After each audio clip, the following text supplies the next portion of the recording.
तुम्हाला पण overloaded veggies cheese sandwich किंवा टाकोस खायची इच्छा होते का? Hello and welcome back to my channel. मी एकता तुम्हाला सर्वांचं स्वागत करते आपल्या या आजच्या नवीन रेसिपी व्हिडिओमध्ये. तर आज ना मी मस्त असं चीज आणि वेजीस ओव्हरलोडेड असं 3 लेयर्स सँडविच बनवलं होतं, जे की खरंच खूप अप्रतिम झालं होतं. तर आणि त्याची फिलिंगसुद्धा उरली होती. मी त्याचे ना चपातीचे टाकोस बनवले होते आणि तेही खूप अप्रतिम झाले होते. सो आज मी त्याचीच रेसिपी तुमच्यासोबत शेअर करते. तुम्ही कदाचित ती व्हिडिओ शॉर्टला सुद्धा बघितली असेल, पण आज मी त्याची इन डिटेल रेसिपी तुमच्यासोबत शेअर करते. तर नक्कीच व्हिडिओ शेवटपर्यंत बघा आणि व्हिडिओ आवडली तर व्हिडिओला नक्कीच लाईक करा, शेअर करा, कमेंट करा आणि हो, चॅनलवरती नवीन असाल तर चॅनलला नक्की सबस्क्राईब करा. चला तर मग रेसिपी वळूया. तर इथे ना मी सर्वात आधी सँडविचची फिलिंग आहे तर ती रेडी करून घेतली आहे. त्यासाठी मग मी एक बाउल घेतलं आहे, त्याच्यात मी 1 कप बॉइल्ड कॉर्न्स घातलेत, बारीक चिरलेला कांदा घातला आहे, बारीक चिरलेली शिमला मिरची घातली आहे, बारीक किसलेलं गाजर घातलेलं आहे आणि 200 ग्राम पनीर घातलं आहे. सगळं जे काही आहे ते मी 1 कप घेतलेलं आहे. पनीर जे आहे ते 200 ग्राम घेतलं आहे. आता मी यात 1 चम्मच शेजवान चटणी घातली आहे आणि 2 चम्मच आपले पिझ्झा पास्ता मिक्स घातलं आहे.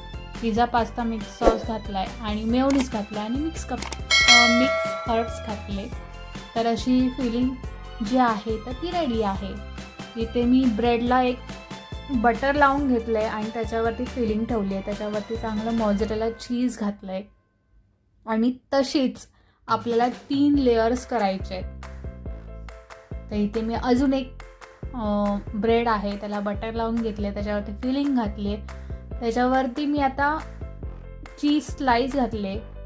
चीज स्लाईस नसेल तरी चालेल, मोझरेला चीजसुद्धा घालू शकता.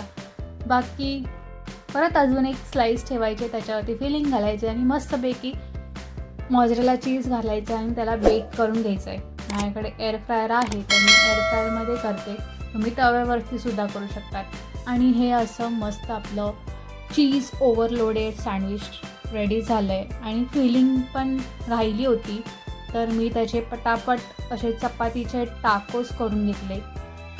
चपातीवरती आहे ना मस्तपैकी हिरवी चटणी घातली होती आणि त्याच्यावरती आपली जी वेजीसची फिलिंग आहे तर ती घातली होती आणि त्याचे टाकोस जे आहेत तर ते रेडी करून घेतले. त्याच्यावरती मस्तपैकी आधी मोझरेला चीजसुद्धा घातलं होतं फिलिंगवरती आणि मग ते टाकोस करून घेतले आणि तव्यावरती मस्त बटर घालून शेकून घेतलेत. आणि हे आपले टाकोस जे आहेत चीज ओव्हरलोडेड वेजीस ओव्हरलोडेड टाकोस जे आहेत तर ते सुद्धा रेडी झाले आणि खूपच अप्रतिम लागत होते. मुलांच्या डब्यासाठी एक चांगला ऑप्शन आहे आणि सँडविच तुम्ही कधीतरी विकेंडला एकदा खाऊच शकतात. खरंच खूप अप्रतिम झालं होतं, नक्की एकदा ट्राय करा. मग कशी वाटली आजची रेसिपी? नक्कीच आवडली असेल आणि व्हिडिओ आवडली असेल ना तर नक्कीच एकदा ट्राय करून बघा आणि व्हिडिओला नक्कीच लाईक करा, शेअर करा, कमेंट करा आणि अशाच गोड गोष्टी आणि रेसिपीजसाठी चॅनलला नक्की सबस्क्राईब करा. भेटूयात तर अशाच एका नवीन रेसिपीसोबत आणि नवीन ब्लॉगसोबत. तोपर्यंत बाय बाय.